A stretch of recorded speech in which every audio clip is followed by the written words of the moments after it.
7:17. Estamos de regreso en Buenas noches, buena suerte por CDN 92.5 para el Gran Santo Domingo, el sur y el este, 89.7 para la zona norte del país y 89.9 desde Punta Cana. No importa en cuál lugar del planeta usted esté, cdnradio.com.do.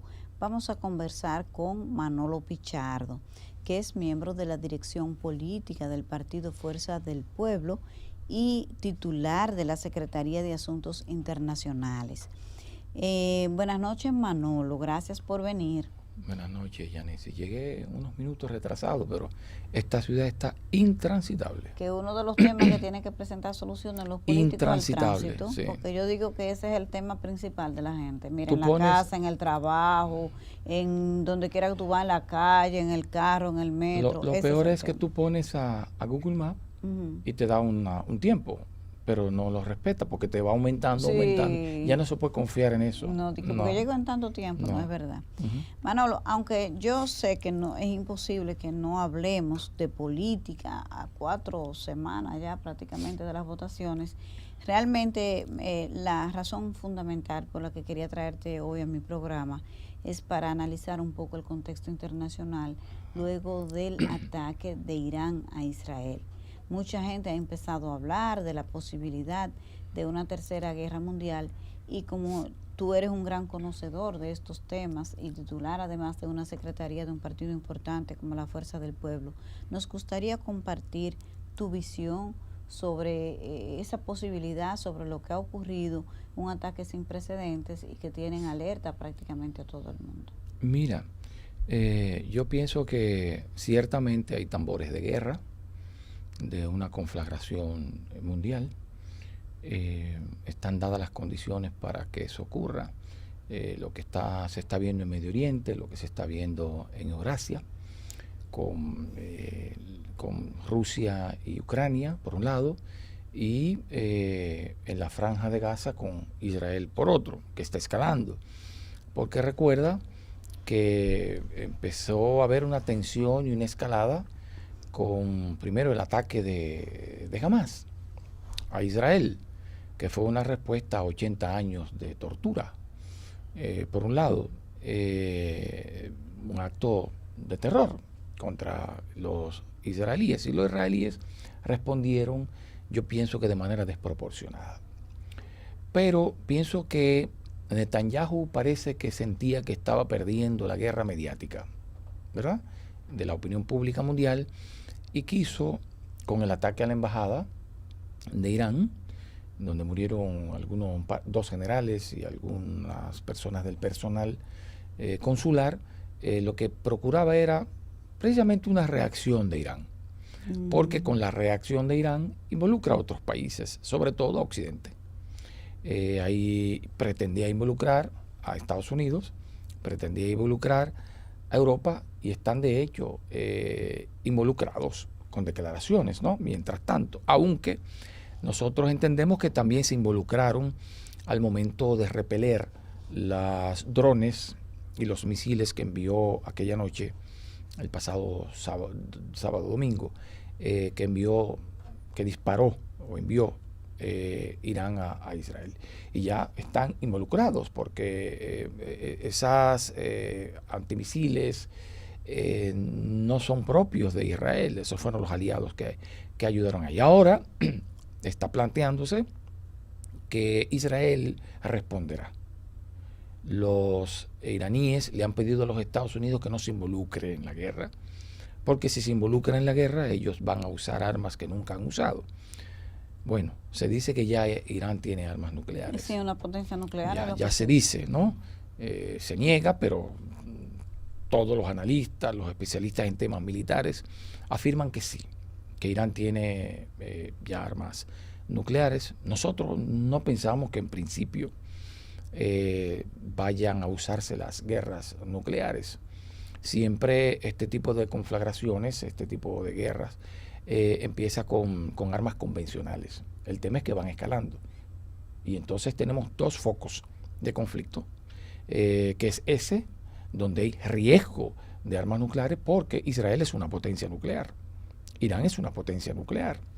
Entonces, del otro lado está Rusia, que es la mayor potencia nuclear del mundo, ¿verdad? Tiene más ojivas nucleares que todos los países del mundo. Entonces, y aunque Ucrania no las tenga, pero las tiene la OTAN, la tiene Estados Unidos, porque esa guerra no es entre Rusia y Ucrania, es entre el mundo occidental y el mundo no occidental, porque detrás, además de Rusia, el objetivo no es Rusia, porque Rusia es, diríamos, una potencia mediana.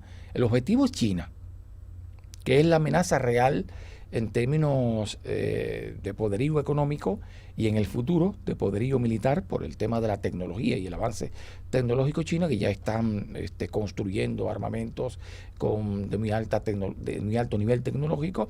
De hecho, misiles hipersónicos que no los ha podido fabricar los Estados Unidos y que estarían en los Estados Unidos en 3 horas. Sería la primera vez en una conflagración global, mundial, en que se tocaría territorio estadounidense, porque esos misiles hipersónicos los ha desarrollado China y los ha desarrollado Rusia también, no los tiene la OTAN. Entonces, si estallara, como he dicho, volaría en 3 horas Washington, volaría en 3 horas New York, volarían, bueno, las grandes ciudades estadounidenses, aunque volaría también Moscú, volaría París, en fin, o sea, sería una catástrofe, una cuestión apocalíptica, sería como el Armagedón. Y eso no lo quiere nadie. Pero si las cosas siguen escalando, si sigue habiendo una situación de insensatez, por ejemplo, de la OTAN seguir avanzando hacia el este, porque uno de los acuerdos a que se llegó entre el canciller del momento estadounidense, Jim Baker, creo que sí, y el presidente de entonces que firmó el acta de defunción de la Unión Soviética, Mikhail Gorbachev, fue de que la OTAN no avanzara hacia el este, o sea, no pusiera en riesgo la integridad territorial de Rusia, que fue la heredera política de la antigua Unión Soviética. Bueno, eso se rompió. A los 10 años empezaron a avanzar, se metieron en los países bálticos, después aceptaron también a otros países que fueron parte de la Unión Soviética. Y en el momento en que Clinton iba a tomar esa decisión de ampliar la OTAN, algunos de sus asesores le dijeron: no lo haga, presidente, porque eso tendrá consecuencias futuras. Si avanzamos hacia el este, rompiendo un acuerdo, Rusia se sentirá amenazada y en algún momento reaccionará e invadirá a los países que pretendan ser parte de la OTAN. Lo que ocurrió, bueno, ya lo intentaron con Georgia, no pudieron, y lo intentaron también con Bielorrusia, no pudieron, y bueno, y lo intentaron luego con Ucrania, durante aquel golpe de Estado de 2014, que trajo a este señor con la idea de alejar a Ucrania, que estaba acercándose ya a un acuerdo de libre comercio con Rusia, alejarlo de Rusia y entonces empezar los trámites para incorporarla a la OTAN. Todo eso ha generado esta situación y y esto es parte de la recomposición geopolítica que se está dando. Un bloque que se está debilitando, que es el bloque occidental, liderado por Estados Unidos, en el que participa la Unión Europea e Inglaterra, y un bloque que evidentemente está liderando China, que es el bloque de los BRICS, que se ha ampliado muchísimo, ¿no? Que está la propia China, está Rusia, está Sudáfrica, y ahora se integran, está Brasil, ¿verdad? Y ahora se integran diversos países como Argentina, como Arabia Saudita, y yo pienso que fue una movida bastante importante para los BRICS, porque se atrajeron grandes productores de petróleo. Entonces eso obviamente que va a generar un contrapeso al mundo occidental, evidentemente que ya esa nueva guerra fría, esa guerra comercial entre dos bloques es un hecho. Y las consecuencias son las guerras. Siempre, históricamente, cuando hay un país que emerge y un país que va en decadencia, se produce una guerra. Eso es inevitable. Pero a lo largo de la historia de la humanidad, eso ha ocurrido. Ahí no, ya eso me generó como un chin de miedo, porque me daba un poco de esperanza que no hubiera una escalada mayor de estos conflictos que se están dando en Medio Oriente y que tú has descrito de manera magistral, brillante, la posición de los Estados Unidos, que le dijo a Israel, ten cuidado que nosotros no te vamos a apoyar en una ofensiva a Irán. Entonces, bueno, como que no está un ánimo de guerra, fue lo que pude percibir, no sé si estoy equivocado. Mira, eso es un pronunciamiento. La realidad es que Estados Unidos ni Occidente querrán perder su hegemonía. Y cuando un país no quiere perder su hegemonía, hace de todo para conservarla. Y el extremo es la guerra. Siempre, históricamente ha sido así. Ya. Todas las potencias han ido a la guerra para no verse afectado en su liderazgo. Y el otro que quiere emerger, bueno, tiene que recibir los embates y defenderse. Y eso parece, si tú ves el trazo de la historia, parecería inevitable. Parecería inevitable. Estamos ante un evidente cambio de correlación de fuerza en el mundo.